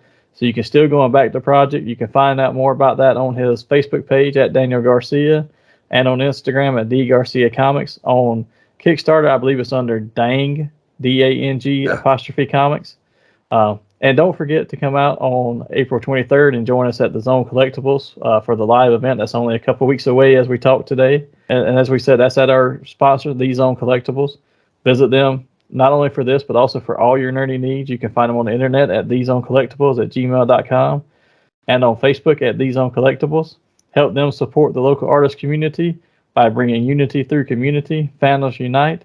And with that, Hassel, are we good for a giveaway this week? Because I know we didn't get a chance to talk about it beforehand because I've been so busy all week. Yeah, I'm actually prepared this week. I got all my eggs in my basket here, and I'd like to thank Mr. Chris Daly. He has been just giving us a shit ton of love on Facebook and Instagram. Even hit up the Twitter a time or two. So thank you very much. You've given us that, and it was only fitting we done Ninja Turtles this week. We got a Ninja Turtle $1 million bill. As the cartoon on the front, movie on the back. You have that, and stick it in reptilians. And I'm a horror nerd, so Creature of the Black Lagoon as well. So we'll get in touch with you, get us your info, and I'll get these in the mail to you pretty quick. And remember, to enter these giveaways, all you got to do is like, subscribe, comment, or share here on the YouTube videos or on any of our social media, which Hassel can tell you where to find. You can find me at Facebook at Hassel Hutchison /Nerdy Manroom Show, on Instagram at the Nerdy Manroom Show, and we're on Twitter at Nerdy MR Show. I stay very active on there. I try to, if I'm not on there, Monsters on there, we try to get in touch with you guys. We're on YouTube, obviously, as the Nerdy Manroom Show.